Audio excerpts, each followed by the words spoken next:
Assalamualaikum warahmatullahi wabarakatuh.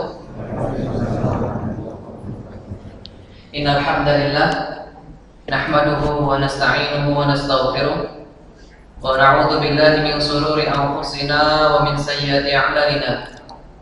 Man yahdihillahu fala mudilla lahu wa man yudlil fala hadiya lahu. Asyhadu an la ilaha illallah wahdahu la syarika lahu wa asyhadu anna Muhammadan 'abduhu wa rasuluh. Arsalahu rahmatan lil alamin wa ballagha risalah wa nasaha li ummah wa jahada fil haqqi jihadi wa taraka ummatahu ala syari'atin bayda'a laylaha kanahariha la yazighu illa halik. Allahumma salli ala Muhammad wa ala alihi wa ashabihi wa man sara ala nahji wa taba'a sunnatahu wa salaka tariqahu wa naja ila yaumiddin. Qala ta'ala fil Qur'anil Karim, a'udzu billahi minasyaitonir rajim.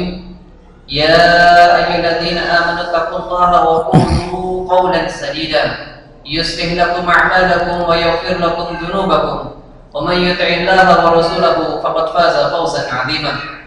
Amma ba'du, fa inna asdaqal hadithi kitabullah wa khairal huda huda Muhammadin sallallahu alaihi wasallam wa syarrul umur muhdatsatuha wa kullu muhdatsatin bid'ah wa kullu bid'atin dhalalah. Jamaah sekalian rahimakumullah, alhamdulillah pada pagi ini Allah Ta'ala masih mempertemukan kita di majelis ilmu, majelis yang punya manfaat yang sangat banyak, majelis yang fadilahnya luar biasa, dan ini perlu kita syukuri. Dengan harapan Allah tetap membukakan kepada kita semangat untuk menuntut ilmu, sehingga pada diri kita mengalami perbaikan dari pribadi kita maupun lingkungan sekitar kita. Jemaah sekalian rahimakumullah, pada pagi ini sebagaimana disampaikan baik itu melalui publikasi pamflet maupun radio, insyaallah kita akan membahas satu tema yang sangat penting, yakni tentang masalah jilbab. Tema kajian kita pagi hari ini adalah berjilbab tapi telanjang. Yang mana kita tahu bahwa Rasulullah SAW juga pernah mengingatkan tentang masalah ini, di mana kata Rasulullah, nanti akan muncul satu masa yang para wanitanya berpakaian tapi telanjang. Kemudian bentuknya, jalannya dilenggak-lenggokkan. Kemudian disanggul pula rambutnya sehingga seperti punuk onta dan seterusnya. Nah, insya Allah pada kesempatan ini akan dibahas bagaimana hadis ini dan penjabaran-penjabarannya, serta bagaimana Islam meluruskan permasalahan-permasalahan mengenai masalah jilbab yang ada di lingkungan kita. Nah, insya Allah tema ini akan dibahas oleh Ustaz Abdullah Shalih Al-Hadrami, dan sebelumnya kita bacakan dulu kurikulum wiridanya sehingga kita bisa tahu. Singkat saja. Jadi nama Ustaz Abdullah Shalih Al-Hadrami, kemudian dilahirkan di Malang, Jawa Timur pada hari Jumat 27 Dzulqa'dah tahun 1391 Hijriah, bertepatan dengan 14 Januari 1972 Masehi. Ibu beliau bernama Ruqayyah rahimahullah. Kemudian ayah Shalih Al-Hadrami hafizahullah. Alamat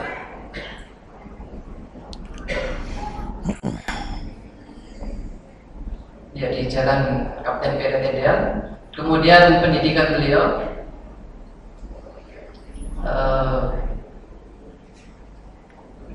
sempat TK dari TKMI Al-Taraqi TSN Malang, kemudian masuk di pesantren Nurul Lughah wa Dakwah Bangil Pasuruan yang diasuh oleh Ustaz Hasan Baharun rahimahullah. Kemudian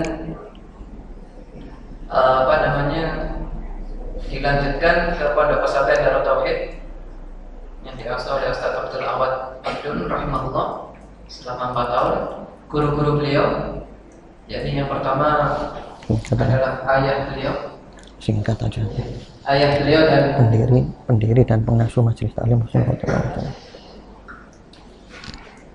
dan beberapa guru-guru yang lainnya, yang mana bisa dibaca nantinya di hatibening.com biografi lengkap beliau, yang kita tahu bahwa beliau adalah pembina dan pendiri Majelis Taklim dan dakwah Husnul Khotimah. Baiklah jemaah sekalian rahimakumullah, mungkin itu yang bisa disampaikan dari biografi beliau. Untuk mempersingkat waktu, insyaallah kita kajian mulai dari jam 9 ini sampai selesai setengah 11. Kemudian sesi berikutnya adalah tanya jawab sampai nanti menjelang waktu zuhur.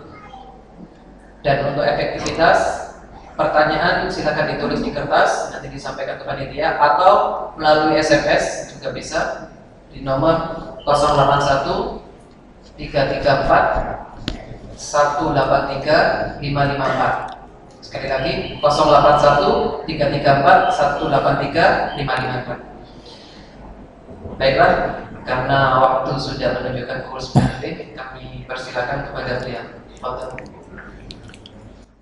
Bismillahirrahmanirrahim. Assalamualaikum warahmatullahi wabarakatuh. Innal hamdalillah nahmaduhu wa nasta'inuhu wa nastaghfiruh wa na'udzu billahi min shururi anfusina wa min sayyiati a'malina.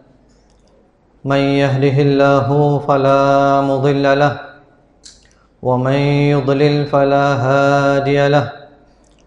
وأشهد أن لا إله إلا الله وحده لا شريك له وأشهد أن محمدا عبده ورسوله. اللهم صل على محمد وعلى آل محمد وسلم تسليما كثيرا. يا أيها الذين آمنوا اتقوا الله حق تقاته ولا تموتن إلا وأنتم مسلمون.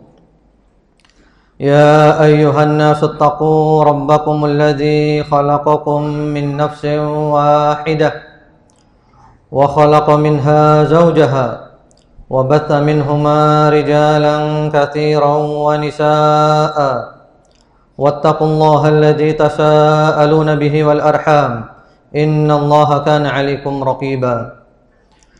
يا أيها الذين آمنوا اتقوا الله وقولوا قولا سديدا يصلح لكم أعمالكم ويغفر لكم ذنوبكم ومن يطع الله ورسوله فقد فاز فوزا عظيما.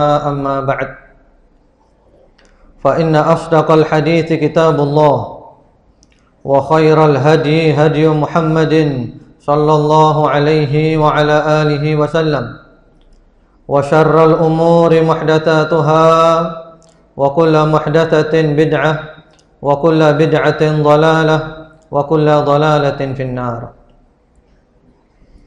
اللهم إنا نسألك علما نافعا ونعوذ بك من علم لا ينفع. سبحانك لا علم لنا إلا ما علمتنا إنك أنت العليم الحكيم. إنك أنت العليم الحكيم. رب زدنا علما وارزقنا فهما. Ma'asyiral hadirin rahimakumullah. Bapak-bapak, ibu-ibu, saudara-saudara sekalian, ikhwan wa akhwat yang dirahmati oleh Allah Subhanahu wa taala. Alhamdulillah, pada pagi hari ini, yaitu hari Ahad tanggal 29 Muharram 1433 Hijriah yang bertepatan dengan tanggal 25 Desember 2011, kita oleh Allah Subhanahu wa taala dimudahkan untuk berkumpul di salah satu rumah di antara rumah-rumah Allah Subhanahu wa taala untuk mengkaji ayat-ayatnya dan sabda-sabda Rasulnya Muhammad sallallahu alaihi wa ala alihi wasallam. yang menjadikan kita melangkah ke sini adalah benar-benar untuk mengetahui ilmu agama, ilmu wahyu yang dibawa oleh Rasulullah Muhammad sallallahu alaihi wasallam, yang mana beliau bersabda di dalam hadis yang sahih, "Man salaka tariqan yaltamisu fihi ilman, sahhalallahu lahu bihi tariqan ilal jannah." Barang siapa menempuh jalan mencari ilmu, maka dimudahkan jalannya oleh Allah Subhanahu wa taala untuk menuju ke surga. Mudah-mudahan kita semua termasuk di dalam hadis tersebut, yang kita datang dari tempat tinggal kita masing-masing menuju majelis ilmu, yang semoga ilmu ini adalah ilmu yang mengantarkan kita ke surga Allah Subhanahu wa taala. Kemudian ma'asyiral muslimin jamaah rahimakumullah, majelis kita ini adalah majelis munashahah, majelis mudzakarah. Kita saling menasehati dan kita saling mengingatkan. Karena orang yang mengaku saling cinta karena Allah Subhanahu wa taala itu ada buktinya. Aku cinta kepadamu karena Allah, uhibbuka fillah. Maka cinta karena Allah ini mempunyai bukti, mempunyai tanda, dan mempunyai at-thaman al-bahid, mempunyai harga mahal yang harus kita bayarkan. Banyak sekali bukti tanda cinta karena Allah Subhanahu wa taala, dan diantaranya adalah ini termasuk harga yang paling mahal kalau orang mengaku saling cinta karena Allah adalah al-munashahah, kita saling menasehati. Kita ingin orang yang kita cintai itu menjadi baik, menjadi selamat, menjadi bahagia di dunia dan di akhirat. Itulah yang namanya cinta karena Allah. Karena itu para ulama, di antaranya adalah muhadditsul asr Al-Imam Muhammad Nasiruddin Al-Albani rahimahullahu ta'ala, dalam sebuah majelisnya beliau pernah berdialog dengan murid-muridnya tentang tanda, bukti, bahkan harga mahal yang harus dibayarkan oleh orang yang mengaku saling cinta karena Allah Subhanahu wa ta'ala. Terjadi dialog yang sangat panjang, namun sampai akhirnya mencapai titik temu bahwa harga yang sangat mahal itu adalah saling menasehati. Artinya kita ingin orang yang kita cintai itu menjadi baik, menjadi benar, sehingga dia selamat, dia bahagia di dunia dan di akhirat. Inilah bukti cinta. Jangan kita mengatakan saya tidak berani nasihati, takut dia marah, takut dia benci dan yang lainnya. Oh belum, berarti cinta Anda belum sempurna. Cinta karena Allah menjadi sempurna kalau kita sudah mencapai tingkatan saling menasehati. Dan inilah yang difirmankan oleh Allah Subhanahu wa taala di dalam surat Wal 'Asr, surat Al-'Asr, surat terpendek yang cuma berisi 3 ayat, ayat-ayat yang pendek. Tapi surat ini adalah surat yang luar biasa.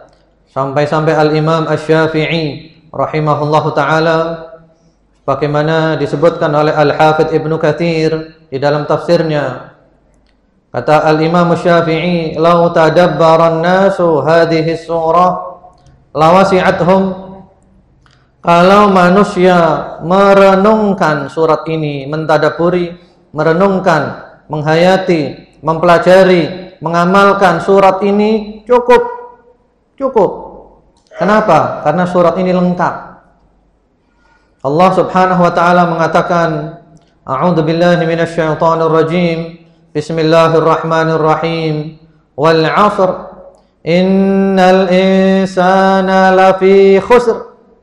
Illa alladziina aamanu wa 'amilus shalihat wa tawashaw bil haqqi wa tawashaw bis sabr. Di dalam surat ini Allah hendak menyampaikan pesan. Sebelum Allah menyampaikan pesan itu, Allah memberikan penekanan-penekanan dengan 3 penekanan yang dahsyat. Yang pertama-tama wal 'asr, demi masa. Ini ditekankan dengan waw al-qasam. Waw al-qasam, demi masa. Kalau Allah sumpah, berarti Allah itu hendak menerangkan sesuatu yang penting. Dan Allah boleh bersumpah dengan makhluknya. Kalau kita dilarang bersumpah kecuali dengan nama Allah saja. Kemudian inna, sesungguhnya, ini ada nunut taukid, nun penekanan lagi. Innal insana lafi, adalah lamut taukid. Sesungguhnya manusia benar-benar dalam kerugian. 3 penekanannya, demi masa, sesungguhnya manusia benar-benar dalam kerugian. Manusia rugi semuanya. Orang kaya, orang miskin, pejabat, rakyat, semuanya rugi. Illa, kecuali yang mempunyai 4 sifat ini. Illal ladzina amanu, yang pertama sifatnya adalah beriman. Dan iman ini identik dengan ilmu. Tidak mungkin kita bisa mencapai keimanan tanpa ilmu. Wa amilus shalihat, yang kedua beramal saleh, ilmunya diamalkan. Kemudian yang ketiga watawasau bil haqq, ilmunya didakwahkan, berdakwah, mengajak kepada kebenaran, mengajak kepada Al-Qur'an, kepada As-Sunnah, kepada pemahaman salafus saleh rahimahumullah taala ajma'in. Kemudian yang keempat watawasau bis sabr, sabar. Sabar ketika mencari ilmu, sabar ketika mengamalkan ilmu, dan sabar ketika mendakwahkan ilmu. Wal 'asri, lengkap. Kalau kita amalkan berarti kita tidak rugi. Kalau kita tidak mengamalkan wal 'asri berarti kita masih termasuk orang yang rugi. Di antaranya adalah saling menasehati. Yang pertama dan yang kedua, iman, amal soleh, kita perbaiki diri kita sendiri. Yang ketiga dan keempat, dakwah dan sabar, kita perbaiki orang lain. Sehingga diri kita baik, orang lain baik, semuanya menjadi baik, sempurna. Kemudian juga ma'asyiral hadirin rahimakumullah, di dalam hadis yang diriwayatkan oleh Imam Muslim rahimahullahu taala melalui jalan sahabat Abu Ruqayyah Tamim bin Aus Ad-Dari radhiyallahu taala anhu, Rasulullah Muhammad sallallahu alaihi wasallam bersabda, ad-dinun nasihah, agama adalah nasihat.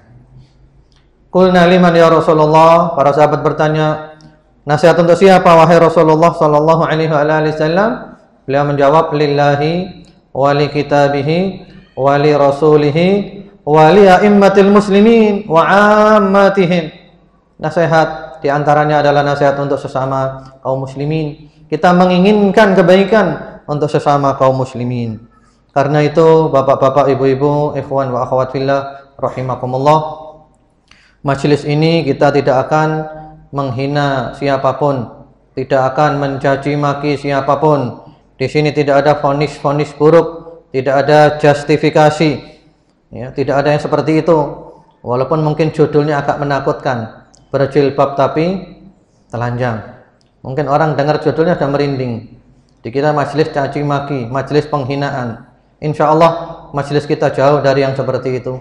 Ini hanya saling mengingatkan, mengingatkan untuk mengamalkan yang benar supaya kita selamat di dunia dan di akhirat. Bukankah yang kita cari adalah kebahagiaan? Bukankah yang kita cari adalah keselamatan? Kedua-duanya itu hanya ada dalam ketaatan kepada Allah Subhanahu wa taala. Kalau kita ingin bahagia, ingin selamat, taat kepada Allah Subhanahu wa taala.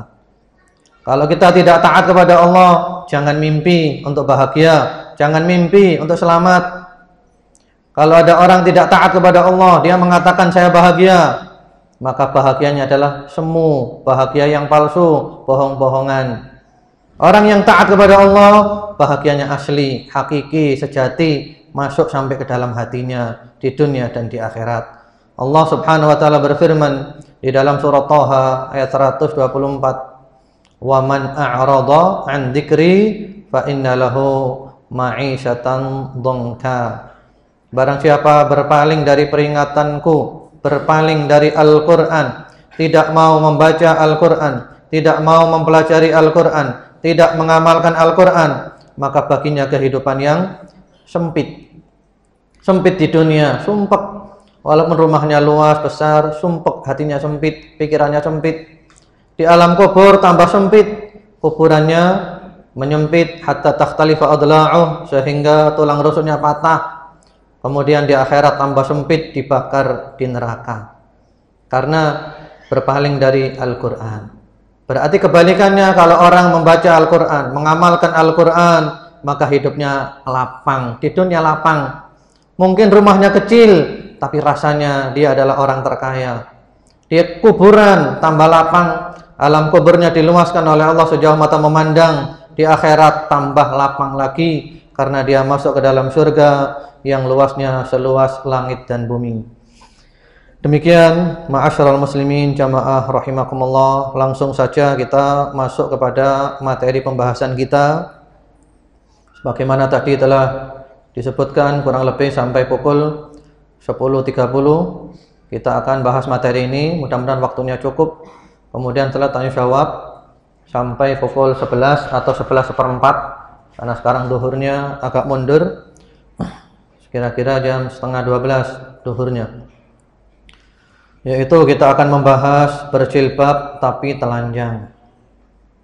Mungkin ada yang tanya, ini judulnya kok kasar banget ini. Sebenarnya judul ini diambil dari sabda Rasulullah Muhammad SAW yang nanti akan dijelaskan, yaitu akan muncul di akhir zaman itu nisaun kasiyatun ariyat, perempuan yang berpakaian tapi telanjang. Berpakaian termasuk di dalamnya adalah berjilbab tapi telanjang. Nanti ada penjelasannya.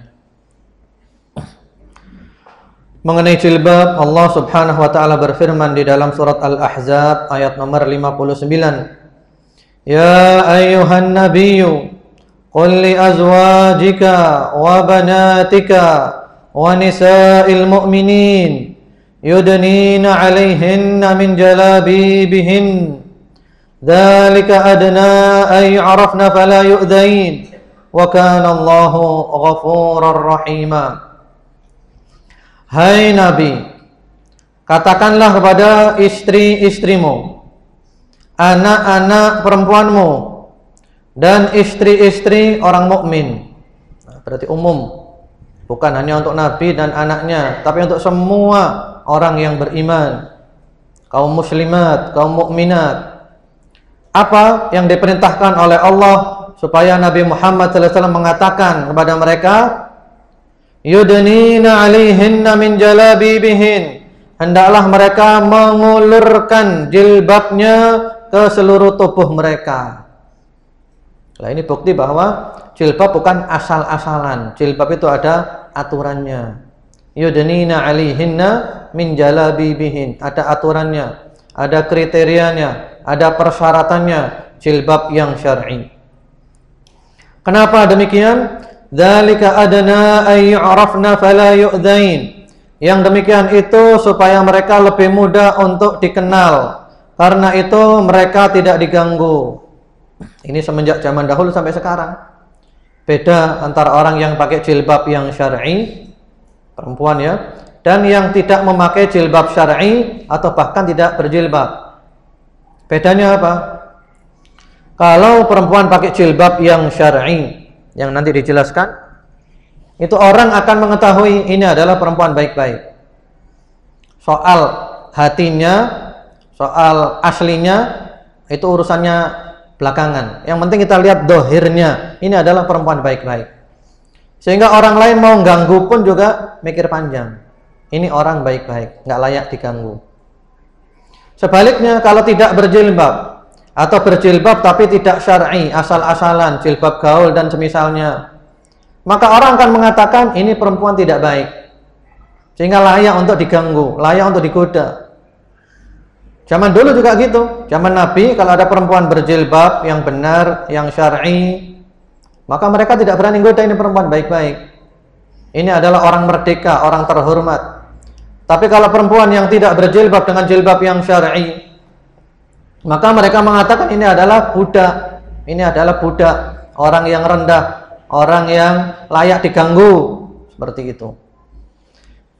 Kemudian wa kanallahu ghafurur rahima, dan bahwasanya Allah itu Maha Pengampun lagi Maha Penyayang. Manusia berbuat salah wajar, yang tidak wajar adalah terus-menerus berbuat salah, tidak mau bertaubat kembali kepada Allah Subhanahu wa taala. Kemudian ini yang kita bahas hadisnya riwayat Imam Ahmad, Imam Muslim dan yang lain-lain, tentu dengan sanad yang sahih, yaitu sabda Rasulullah sallallahu alaihi wasallam, "Sinfani min ahlin nar lam arahuma, qaumun ma'ahum siyatun ka'adnabil baqar yadribuna bihan nas, wa nisa'un kasiyatun 'ariyatun ma'ilatun mumilat ru'usuhunna ka'asnimatil bukhtil ma'ilah, la yadkhulnal jannah wa la yajidna rihaha wa inna rihaha la tujadu min masirati kada wa kada." Ya, itu artinya ada dua golongan penduduk neraka yang belum aku melihat keduanya. Jadi Rasulullah belum menemui mereka, zaman Nabi belum muncul. Dan keduanya ini adalah ahli neraka. Siapakah mereka? Yang pertama-tama kaum yang membawa cemeti seperti ekor sapi untuk mencambuk manusia. Nanti ada penjelasannya, maksudnya adalah penguasa yang zalim.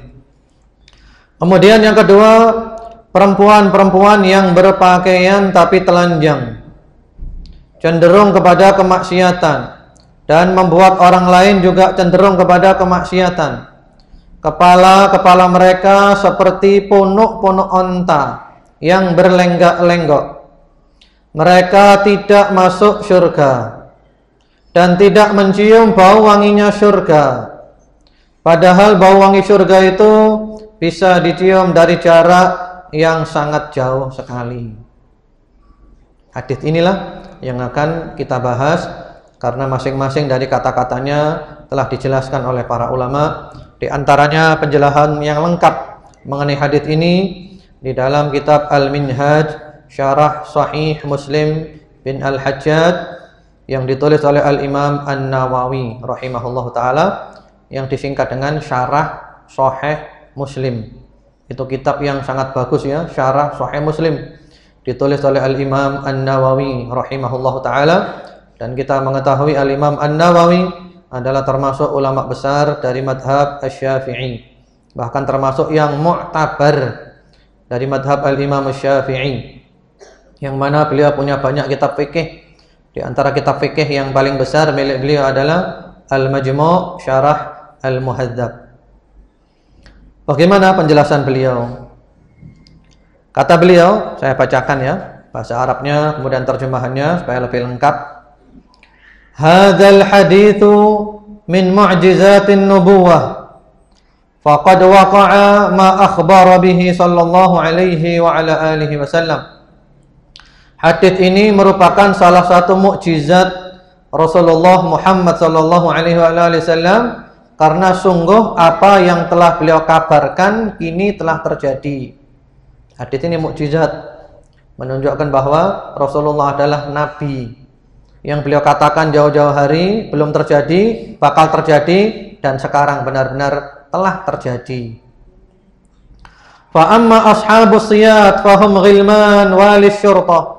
Adapun kaum yang membawa cemeti adalah para pejabat yang dolim. Pejabat yang dolim, yang mendolimi rakyatnya. Ini perlu pembahasan khusus, dan kita tidak sedang membahas bab ini. Kita bahas yang kedua. Ammal kasiyat fa fihi aujuh. Adapun kasiyat, nisaun kasiyat ya, kasiyat ariyat, maka memiliki beberapa sisi pengertian. Nisaun kasiyatun ariyat, ini pengertian-pengertiannya. Ahaduha ma'nahu kasiyat min ni'matillah ariyat min syukriha. Yang pertama adalah mengenakan nikmat-nikmat Allah namun telanjang dari bersyukur kepada Allah. Ini makna yang pertama. Kasiyat, memakai nikmat Allah merasakan nikmat Allah, menikmati nikmat Allah, tapi telanjang tidak syukur maksudnya.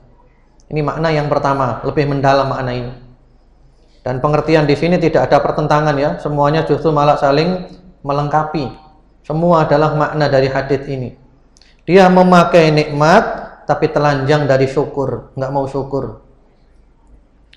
Kemudian watsani, yang kedua, kasiyat minat thiyab, ariyat min fi'lil khair, wal ihtimam li akhiratihinna, wal i'tina bit ta'at. Yang kedua, mereka mengenakan pakaian. Perempuan yang memakai pakaian, ya, badannya ditutup dengan pakaian, namun telanjang dari perbuatan baik dan memperhatikan akhirat serta menjaga ketaatan. Jadi tubuhnya pakai pakaian, pakai jilbab, tapi dia selalu durhaka kepada Allah, maksiat kepada Allah, tidak mikir akhirat, mikir dunia saja, tidak mau taat kepada Allah. Ini makna yang kedua. Dan ini juga benar, semuanya benar, saling melengkapi. Artinya luarnya dia itu bagus, luarnya bagus, tapi dalamnya buruk. Luarnya ditutup dengan pakaian, tapi dalamnya telanjang. Kemudian watsalits, makna yang ketiga, takshifu syai'an min badaniha idharan li jamaliha fahunna kasiyat 'ariyat, yaitu yang menyingkap sebagian tubuhnya untuk memperlihatkan keindahannya. Mereka itulah wanita yang berpakaian namun telanjang. Jadi di sini artinya pakai pakaian tapi pakaian yang tidak syar'i. Memakai jilbab tapi jilbab yang tidak syar'i. Jadi masih ada yang kelihatan, baik pakaian yang mini atau yang ketat atau yang tipis. Warabi', yang keempat, yalbasna thiyaban raqqaqan tasifu ma tahtaha kasiyat 'ariyat fil ma'na. Yang keempat, mengenakan pakaian namun tipis sehingga menampakkan bagian dalamnya. Nah, ini sama dengan yang ketiga tadi. Kalau yang ketiga tadi cenderung pakaiannya itu mini, kalau ini cenderung tipis. Atau juga termasuk yang ketiga tadi itu ketat. Kemudian wa amma ma'ilat mumilat faqila za'ighat an ta'atillahi ta'ala wa ma yalzamhunna min hifdzil furud wa ghairiha. Nisaun kasiyatun 'ariyatun ma'ilatun mumilat. Nah, ma'ilatun mumilat. Tadi kita sudah membahas kasiyatun 'ariyat, ya kan? Nah, sekarang ma'ilat mumilat. Maknanya adalah di antaranya menyimpang dari ketaatan kepada Allah dan apa-apa yang seharusnya mereka perbuat seperti menjaga kemaluan dan yang lainnya. Jadi perempuan ini nyimpang, tidak mau taat kepada Allah, tidak menjaga kehormatannya. Itu ma'ilat mumilat, nyimpang. Kemudian wa mumilat yu'allimna ghairahunna mithla fi'lihinna. Mumilat artinya mengajak perempuan-perempuan lain untuk berbuat seperti yang mereka lakukan. Jadi dia menyimpang, ngajak orang lain untuk nyimpang. Ini termasuk sifatnya perempuan ahli neraka. Dia nyimpang, tidak mau taat. Dia mengajak perempuan lain untuk nyimpang, tidak mau taat kepada Allah Subhanahu wa taala. Wakila, ini juga pendapatnya, ma'ilat mutabakhtirat fi misyatihinna mumilat aktafuhunna. Ada pula yang mengatakan ma'ilat itu berlenggak-lenggok ketika berjalan sambil menggoyang-goyangkan pundak. Nah ini ya. Jadi kalau jalan itu berlenggak-lenggok, seperti model Pragawati dan semisalnya. Ya, mohon untuk ikhwan yang laki-laki maju ke depan aja, karena untuk ibu-ibu perempuan sudah nggak cukup di belakang.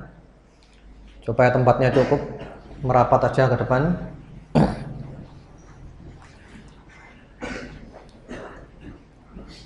Jazakumullah khairan katsiran.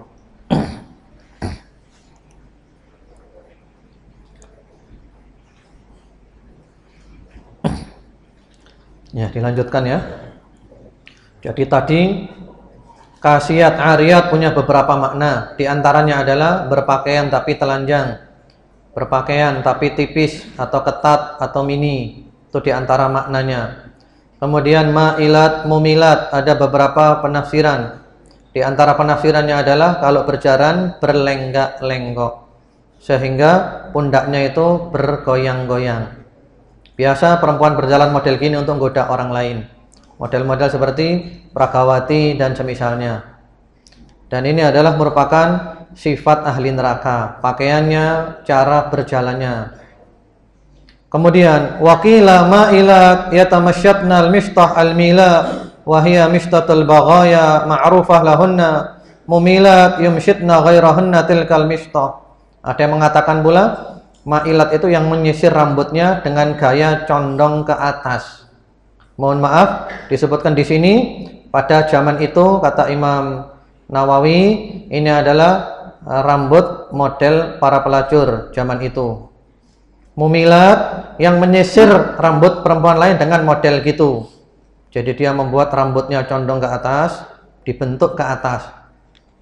Dan juga dia mengajak perempuan lain untuk membentuk rambutnya seperti itu, di model seperti itu. Yang mana dikatakan oleh Imam Nawawi, zaman dulu ini dikenal sebagai bentuk rambutnya pelacur.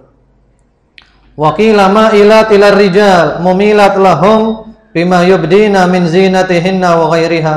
Ada pula yang mengatakan ma'ilat maksudnya cenderung kepada laki-laki, ya, menggoda laki-laki dengan perhiasan yang mereka perlihatkan dan sebagainya. Jadi kalau berjalan lenggak-lenggok, pundaknya digoyang-goyang, dan cenderung sengaja untuk menggoda laki-laki, memancing perhatian laki-laki.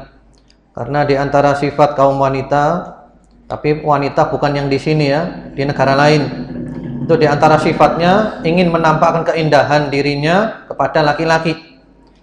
Karena wanita punya prinsip, buat apa tubuh saya indah kalau nggak dilihat orang? Capek saya mengindahkan tubuh, mubadir kalau nggak dilihat orang, tuas capek. Seperti itu kan? Nah itu adalah sifat wanita-wanita ahli neraka, kata Rasulullah Muhammad Shallallahu Alaihi Wasallam. Karena dalam Islam perempuan itu adalah milik suaminya, yang berhak melihat keindahannya adalah suaminya saja, bukan untuk umum. Nah ini kemudian kita akan masuk di sini pembahasannya ya. Ini jilbab model punuk onta, yang Rasulullah mengatakan ru'usuhunna ka'asnimatil bukhtil ma'ilah. Ya, jelas kan? Sekarang ada apa tidak seperti ini? Banyak kan sekarang? Nah, berarti sabdanya Rasulullah benar. Rasulullah mengatakan jauh-jauh hari nanti akan muncul seperti ini. Nah, sekarang sudah muncul. Subhanallah. Dan ini adalah model jilbabnya, mohon maaf, perempuan ahli neraka.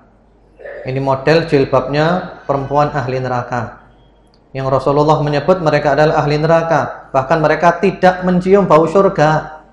Jangankan masuk surga, baunya aja nggak cium. Padahal bau wangi surga bisa dicium dari jarak yang sangat jauh. Nah ini, mari kita berpikir panjang. Hidup ini adalah untuk beribadah kepada Allah Subhanahu wa Ta'ala.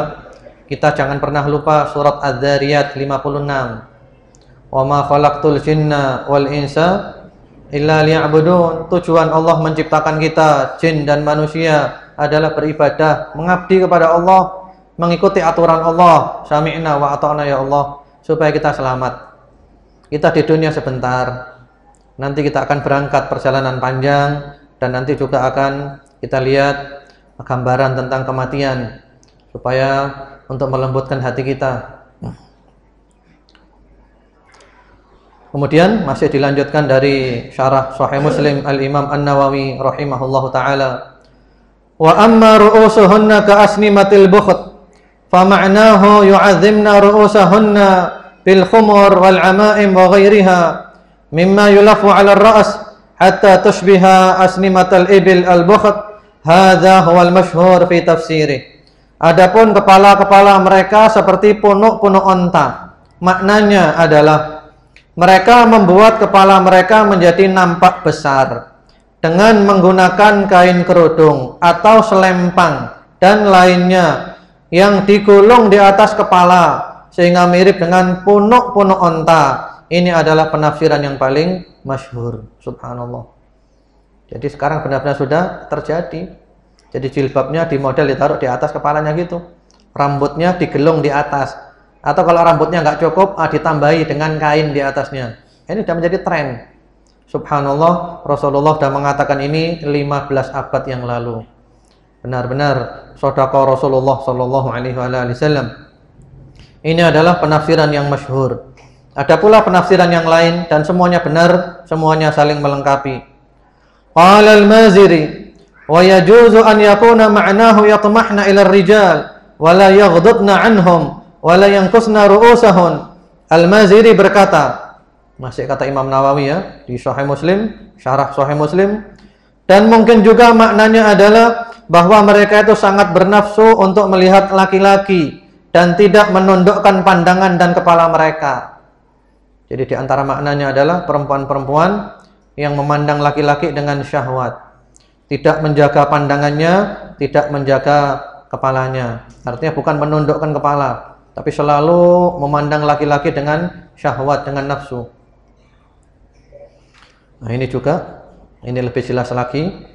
Ini adalah jilbab penuh onta. Inilah yang disabdakan oleh Rasulullah Muhammad sallallahu alaihi wasallam. Silakan ibu-ibu bisa melihat. Ya, jilbab penuh onta, dan ini sekarang ngetren. Bagaimana kalau jualan jilbab seperti ini, boleh apa tidak? Penjualnya itu mendapatkan dzunub jariyah, dosa yang mengalir. Bukan sedekah jariyah, tapi dzunub jariyah. Kalau sedekah jariyah pahalanya mengalir, kalau dosanya mengalir. Karena dia menjadi pelopor, ya, menjadi pelopor kerusakan. Rasulullah Muhammad sallallahu alaihi wasallam bersabda, "Man sanna fil Islami sunnatan sayyi'atan kana 'alaihi wizruha wa wizru man 'amila biha ila yaumil qiyamah." Barang siapa menjadi pelopor keburukan, dia mendapat dosanya dan dia mendapat dosa pengikutnya sampai hari kiamat, enggak putus-putus. Jadi yang jualan itu dosanya besar. Setiap orang beli, pakai, dia dapat kiriman dosa. Bagaimana terlanjur? Kalau terlanjur, taubat. Alhamdulillah, Islam ini agama taubat. Sebelum roh kita berada di kerongkongan, sebelum matahari terbit dari barat, taubat kembali kepada Allah. Ya Allah, saya taubat ya Allah. Kemudian diumumkan, karena dia jualan, orang-orang banyak beli, dia umumkan, wahai para pembeli, saya sekarang taubat kepada Allah. Jilbab yang saya jual kemarin adalah jilbab yang melanggar aturan syariat. Saya taubat kepada Allah. Mohon yang telah beli jangan dipakai jilbabnya. Ya. Kalau kembali ya jangan, uangnya nggak ada. Jangan dipakai pokoknya jilbabnya. Ini wajib, harus diterangkan. Karena orang yang berbuat dosa di hadapan umum, yang sudah kena pengaruh orang lain akan dosanya dia, maka tobatnya harus di depan umum juga. Seperti Al-Imam Abul Hasan Al-Asy'ari rahimahullahu ta'ala ketika bertaubat dari Mu'tazilah. Bertaubat dari 4 tahun Mu'tazilah. 40 tahun Mu'tazilah. Disebutkan dalam biografinya, beliau mimpi ketemu Rasulullah sallallahu alaihi wasallam. Rasulullah menyuruh keluar dari Mu'tazilah. Lalu beliau naik di atas mimbar. Beliau umumkan kepada masyarakat semuanya, saya taubat dari Mu'tazilah. Saya keluar dari Mu'tazilah sebagaimana saya melepas jubah saya. Di atas mimbar beliau lepas jubahnya. Artinya menunjukkan saya benar-benar keluar dari Mu'tazilah seperti saya melepas jubah saya ini. Dan kemudian beliau kembali kepada ajarannya salafus saleh rahimahumullah taala ajma'in. Beliau nulis beberapa buku, di antaranya Al-Ibanah. Jadi karena sudah banyak pengaruhnya, maka orang-orang yang kena pengaruh diberitahu, saya sudah taubat sekarang, saya sudah taubat. Kemudian masih kata-kata Al-Imam An-Nawawi rahimahullah taala di dalam syarah Sahih Muslim, "Wakhtara al-qadhi anna al-ma'ilat tamshatna al-mishtah al-mila wa qala wa hiya dhufrul ghadair wa shadduha ila fawq wa jam'uha fi wasatir ra's fatasiru ka asnimatil bukht." Sedang al-qadhi memilih penafsiran bahwa itu adalah menyisir rambutnya dengan gaya condong ke atas. Beliau berkata, yaitu dengan memilin rambut. Dipilin ya, dikuncit di atas atau dikelabang di atas, dan mengikatnya ke atas, kemudian menyatukannya di tengah-tengah kepala sehingga menjadi seperti punuk-punuk onta. Walaupun ditutupi jilbab sama saja. Bukan berarti di sini kalau nggak pakai jilbab pun nggak boleh, karena bentuk kepalanya model seperti punuk onta. Nanti ada gambarnya. Qala wa hadha yadullu ala anna al-murada bit-tashbih bi asnimatil bukht innama huwa lirtifa'il ghadair fawqa ru'usihinna wa jam'u aqaisiha hunaka wa tabtiruha bima yudhhirnahu hatta tamilu ila nahiyah min jawanibir ra's kama yamilus sinam. Kata Al-Qadhi pula, beliau berkata pula, ini menunjukkan bahwa maksud penyerupaan dengan punuk-punuk onta adalah karena tingginya rambut di atas kepala mereka. Dengan dikumpulkannya rambut di atas kepala, kemudian dipilin sehingga rambut itu berlenggak-lenggok ke kiri dan ke kanan kepala, seperti berlenggak-lenggoknya punuk onta. Ya, berjilbab yang tadi itu. Jadi ditaruh di atas kepala seperti itu. Kalau dia jalan, kan juga goyang-goyang kan rambutnya. Seperti punuknya onta, persis. Semakin tinggi, semakin mirip. Nah, ini gambarnya. Nah, itu onta kan? Itu punuknya onta. Betul apa enggak? Persis apa tidak? Persis, mi'ah fil mi'ah, 100%. Ya, itu punuknya onta ya. Jadi kayak punuknya onta persis. Nah, ibu-ibu jangan niru onta ya. Niru manusia saja. Ya, jelas. Kemudian, ini yang menakutkan, silakan ibu-ibu didengarkan baik-baik ya. Ini yang perlu dipikir panjang. Al-Imam An-Nawawi rahimahullahu taala menjelaskan pula, qauluhu sallallahu alaihi wa ala alihi wasallam, la yadkhulnal jannah yuta'awwal at-ta'wilain as-sabiqain fi nadha'irihi. Sabda Rasulullah sallallahu alaihi wasallam, mereka perempuan-perempuan yang tidak masuk surga ditafsirkan dengan dua penafsiran sebagaimana yang telah lalu yang semisalnya, yaitu, jadi kata-kata mereka tidak masuk surga, kata Imam Nawawi ada dua penafsiran. Ada dua penafsiran dan keduanya ini benar. Ahaduhuma, yang pertama, annahu mahmulun ala man istahallat haraman min dhalik ma'a ilmiha bitahrimih fatakun kafirah mukhalladah finnar la tadkhul al-jannah abadan. Subhanallah. Penafsiran yang pertama, boleh jadi maksudnya adalah siapa yang menghalalkan apa yang haram dari hal itu padahal dia tahu hukumnya adalah haram, maka ia kafir, kekal di neraka, tidak masuk surga selama-lamanya. Jadi yang pertama maksudnya orang-orang yang mengatakan enggak apa-apa, jilbab gini ini enggak apa-apa, boleh. Padahal dia telah diterangkan itu enggak boleh. Ini loh dalilnya. Ini jelas haditsnya. Ini penjelasan para ulama, enggak boleh, itu haram. Dia ngotot, enggak apa-apa, gini enggak apa-apa, boleh nih. Berarti ini adalah menghalalkan yang haram. Para ulama ijma itu konsensus, tidak ada khilaf, sepakat dia adalah kafir. Kafir, keluar dari Islam dan dia masuk neraka, khalidan mukhalladan fiha, kekal di neraka selama-lamanya karena dia telah kafir. Nanti jangan dikatakan ini ngafir-ngafirkan loh ya. Ini kata siapa ini? Yang berkata siapa? Imam Nawawi, mazhab Syafi'i beliau.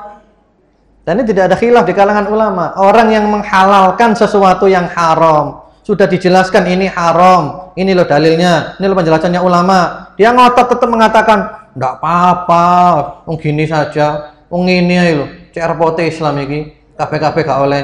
Iya, kafir, Anda kafir sudah, masuk kekal di neraka. Nah terus bagaimana? Ya taubat kepada Allah, jangan diulangi lagi. Lebih baik orang itu salah ngaku salah daripada orang salah mencari pembenaran, memutarbalikkan. Oh, ini bahaya. Lebih baik jujur, memang saya masih belum bisa ngamalkan, saya salah, saya akui saya salah. Doakan, mudah-mudahan saya dapat hidayah. Oh, insya Allah dapat hidayah orang seperti ini, karena dia ngaku salah.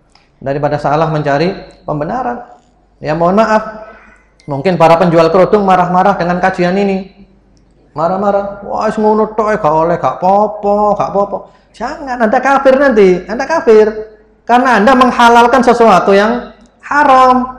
Lebih baik katakan memang saya salah, saya dosa, doakan saya dapat hidayah. Alhamdulillah, insya Allah dapat hidayah Anda. Karena sudah ngaku salah. Ngaku salah. Oh, ini penting sekali.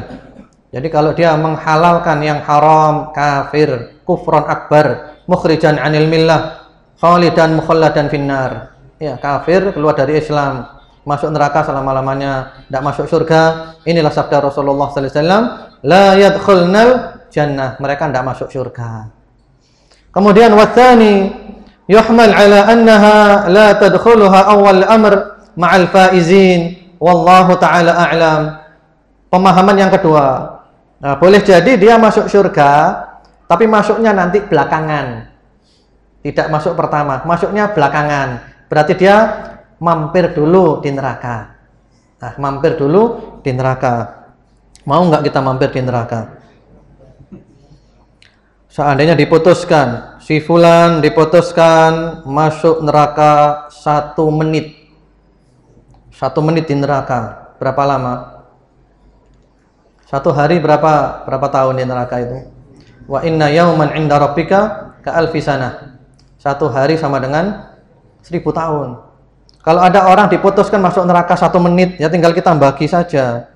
Nanti ketemunya berarti dia masuk neraka itu selama 253,5 hari, yaitu 8 bulan. 1 menit di neraka berarti masuk neraka 8 bulan. Nah, mau enggak kita masuk neraka 8 bulan? Masuk penjara 1 hari sudah stres.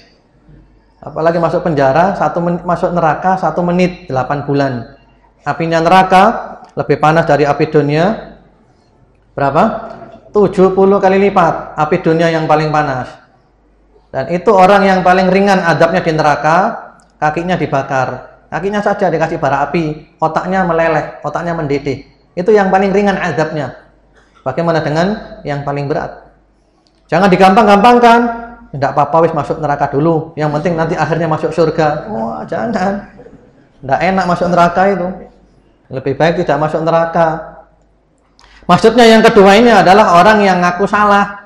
Yang ngaku salah, tapi dia tetap melanggar, maka mampir di neraka dulu, tidak kekal di neraka. Wallahu ta'ala a'lam. Kemudian ini ada fatwa dari Al-Lajnah Ad-Daimah, yaitu para kibar ulama yang ilmunya diakui oleh dunia internasional. Ya, majelis ulama di kerajaan Saudi Arabia yang diakui oleh dunia internasional. Ini fatwa mereka dan mirip dengan penjelasannya Al-Imam An-Nawawi tadi. Ini ada pertanyaan. Pertanyaannya berbunyi, As-su'al, hal yajuzu an na'taqida kufran nisa al-kasiyat al-'ariyat liqaulin Nabi sallallahu alaihi wasallam la yadkhulna al-jannah wa la yajidna rihaha ila akhiril hadits. Apakah boleh kita berkeyakinan tentang kafirnya para wanita yang berpakaian tapi telanjang? Berdasarkan sabda Rasulullah sallallahu alaihi wasallam, mereka tidak masuk surga dan tidak mencium bau wanginya surga, padahal bau wangi surga itu tercium dari jarak perjalanan sekian dan sekian yang jauh sekali.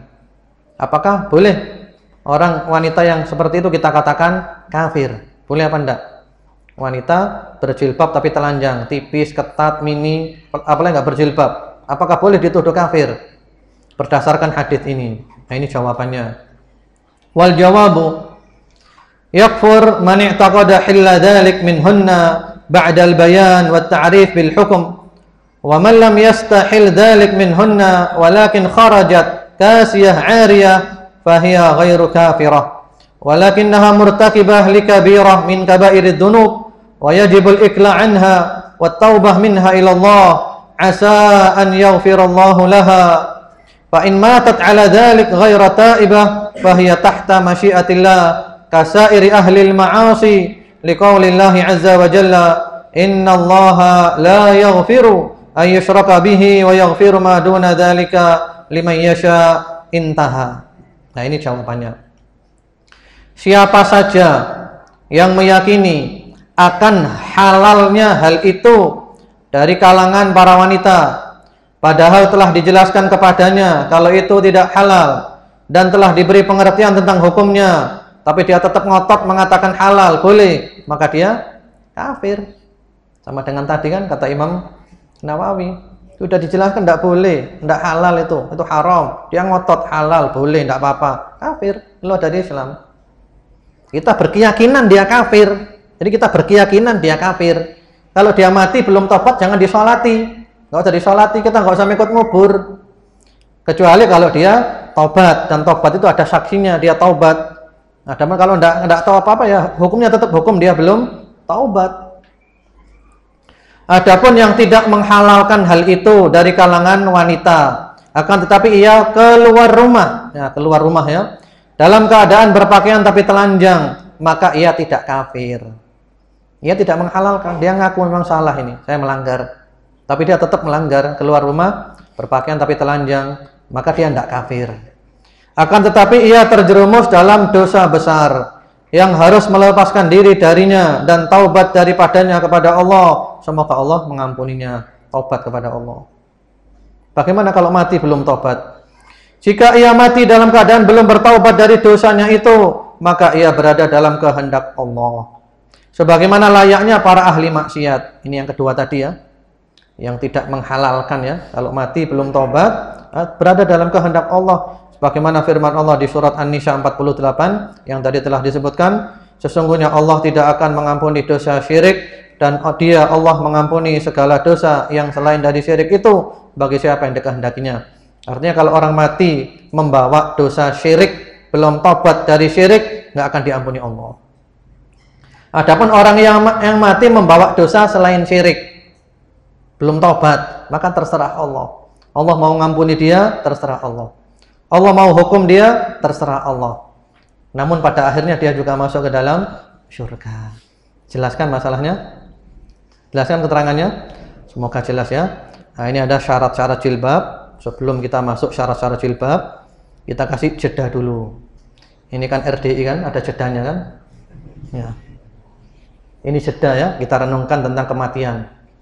Kita semua bakal mati. Rasulullah Muhammad SAW di dalam hadis disebutkan, "Ishma syi'ta fa innaka mayyitun." Hiduplah sesukamu, kau akan mati. "Wa'mal ma syi'ta fa innaka majziyun bih." Berbuatlah sesukamu, kamu akan dapat balasan dari perbuatanmu. "Wa ahbib man syi'ta fa innaka mufariquh." Berbuatlah, cintailah siapa saja atau apa saja, kamu akan pisah dengan dia. Mati ini pasti. Dan mati tidak nunggu kita tua dulu. Jangan sampai ada yang mengatakan, nanti saja saya kalau sudah umur 60 mau tobat kepada Allah. Kalau saya sudah nikah mau tobat kepada Allah. Kalau saya sudah punya anak sekian baru tobat kepada Allah. Apa kita bisa menjamin umur kita panjang? Itu tipu daya setan. Setan selalu menyuruh kita menunda-nunda. Para ulama mengatakan, "Wa may yaqul inni shaghirun asbiru, tsumma uti'ullaha hina akburu, fa inna dzaka gharrahu iblisu. Wa qalbuhu mughallaqun matmusu." Kalau ada yang mengatakan saya masih muda, saya puas-puaskan dulu saja, nanti sudah tua baru taubat. Ini ditipu oleh setan, ditipu oleh iblis. Karena berapa banyak teman-teman kita, coba kalau kita ke kuburan ya, kita lihat di sana, kita sensus di kuburan. Yang mati muda dengan mati tua lebih banyak mana? Lebih banyak mana? Lebih banyak mati muda. Jadi mati tidak nunggu tua dulu. Dan juga mati tidak nunggu sakit dulu. Berapa banyak muda sehat mati, berapa banyak tua sakit tidak mati-mati. Ya, terserah Allah. Karena itu kita harus waktu-waktu siap dipanggil Allah. Dan kita berharap kita dipanggil Allah dalam keadaan husnul khotimah. Kita dipanggil Allah dalam keadaan sudah bertaubat kepada Allah Subhanahu wa taala. Kita berharap kita mati dengan penutup umur yang terbaik.